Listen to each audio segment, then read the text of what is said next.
Hey y'all, so today we're back with the little cooking vlog video, whatever. So I asked on my social medias if you guys would like to see me make albondigas de pollo or albondigas de res. And so for the most part, when I went shopping, pollo was winning, but when I get out from the grocery store, I see that albondigas de res were winning, but I already have everything to make the chicken ones. So basically, I'll be showing you guys how to make albondigas de pollo. You know, everyone makes it differently. This is the way I make it. Shout out to my sister. She gave me a few tips. But yeah, so I'm gonna go ahead and just jump right into that. So eventually, you know, well, basically it's the same concept too.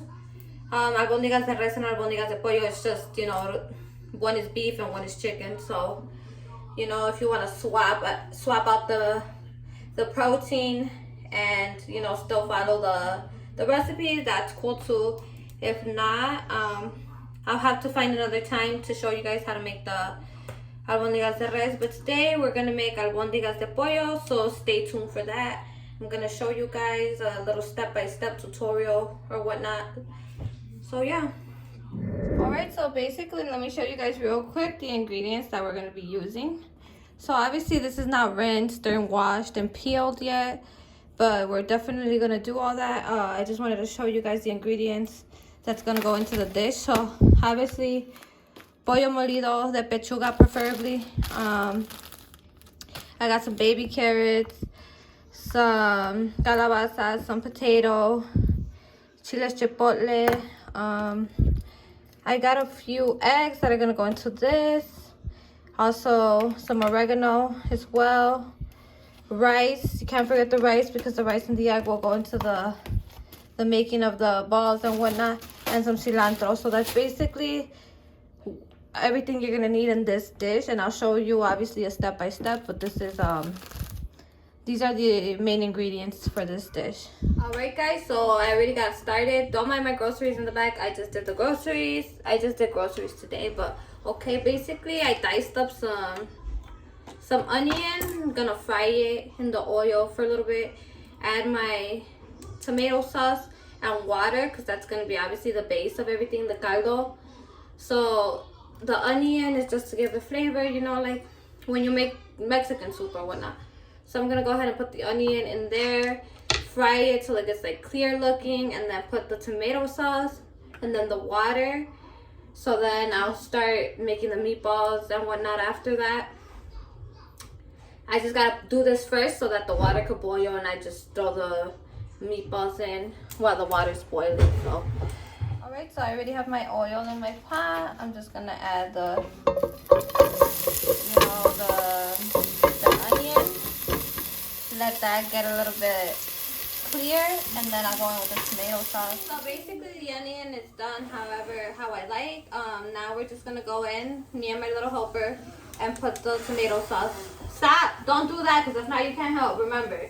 Here, help me. Put some in there.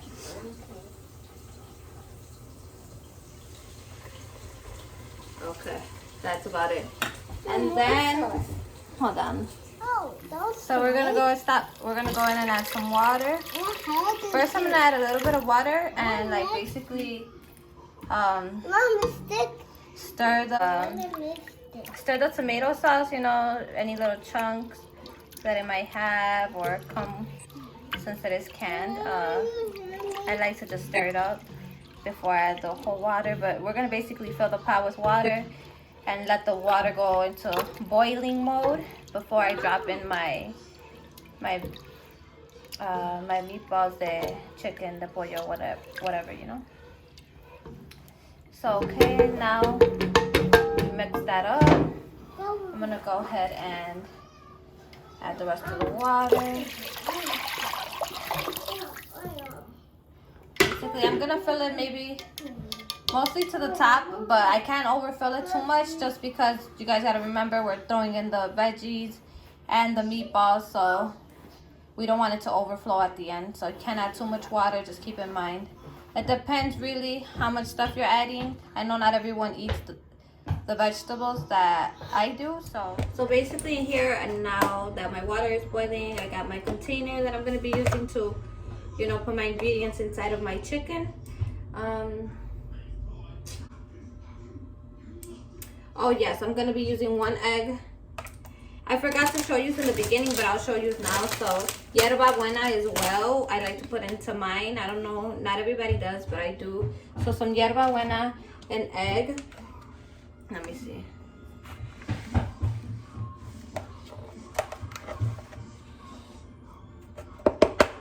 So we're gonna just get in there, put the egg in there. Okay, I put my egg in there. Gonna go in with some rice.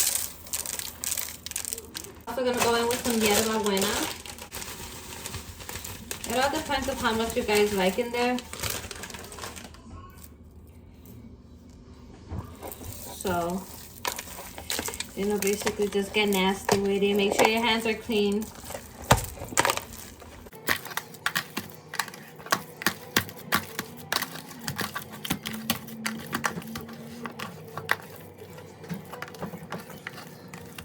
Alright, so I'm done making putting in all my ingredients into the chicken and making my balls. So, you know, I don't have a big family. It's a little family of 3. So here's the balls. They're all done. I'm just waiting for this to finish boiling, and then I'll drop those in there and then move on to the veggies. You know, I'm gonna peel, wash, all that good stuff. But yeah, that's about it. You know, obviously if you have a bigger family, you make more, but I don't like to waste food, so we're gonna just do whatever everyone's gonna eat. So yeah, I'll go ahead and keep y'all posted. All right, so the caldo is ready for the meatballs to go in. So I'm gonna go ahead and start putting these in.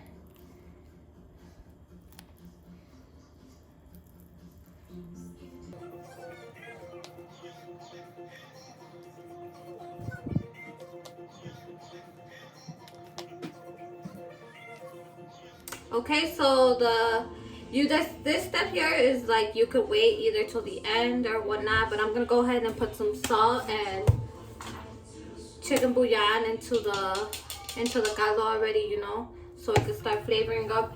You could do it after you put the veggies. I'm gonna just do it really quick before. So yeah, I'm making my rice over there. I didn't show you guys how to make rice. Y'all know how to make rice, right? I didn't show you how to make it. If you guys want me to, let me know. You know, always under season. I tell you guys I under season, so in case it's ever missing flavor, you could go and add some more, because you can't take out if you oversalt that shit. So little quick tip. But yeah, I'm gonna put in my chicken bouillon,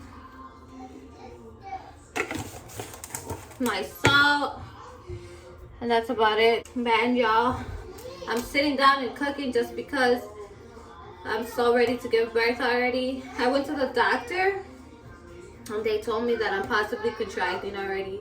It's just not as frequent and not as strong right now, so I gotta wait it out. But I'm so overly sore. But I'm gonna go in and add my veggies. Give me one moment. Alright, y'all, so it's about time to put the veggies in. Try to cut through one of the balls and make sure it's not too hard to cut through, so that means that they're, you know, close to being fully cooked. You can start putting in your veggies and whatnot.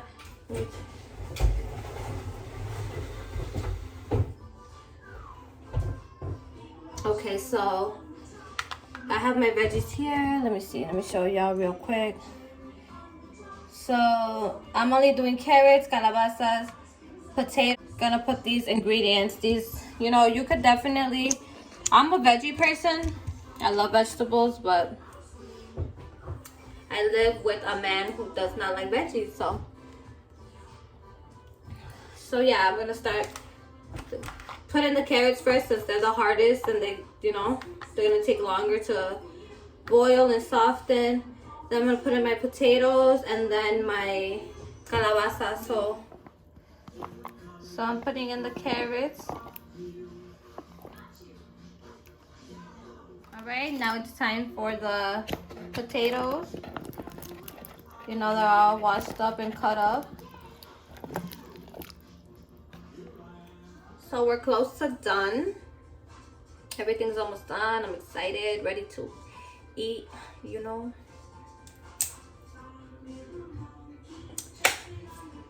Y'all, I cannot wait till I give birth because I am so ready. Like, I'm so ready. I need to put these groceries away. I wish sometimes you could just boom and the food is done. I wish it was that easy, but we're almost there, almost through with the process. So stay tuned, guys. It's almost time to eat. I almost forgot, this part is very much optional.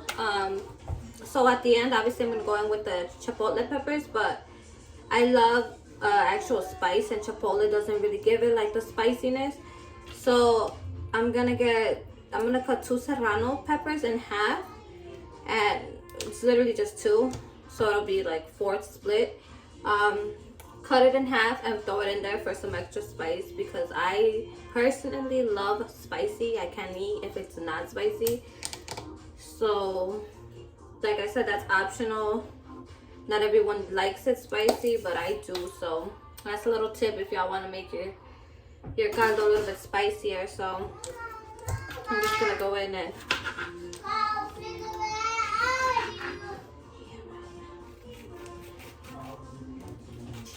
my son be going in on his song. So boom, boom. Literally just split it down the middle, throw it in there, let it boil, give it the spice, you know, sugar, spice, and everything nice. But okay, I will show you guys the final product, or when I go and add the chipotle pepper. Okay, so now everything's pretty much done boiling. Well, not too much, but almost done. Now I'm just gonna add 2 chipotles. This is optional as well. I don't know, I don't like too much, like a too strong of a taste. So I'm just gonna go in with 1 and then 2.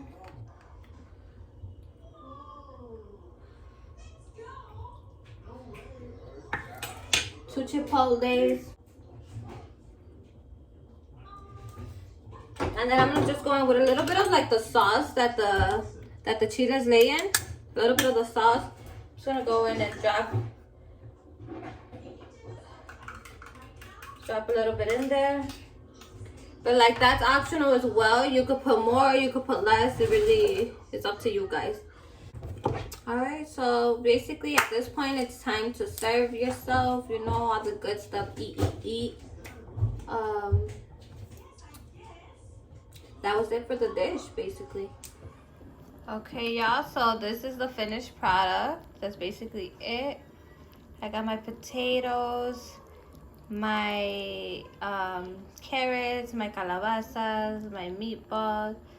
Tastes super good.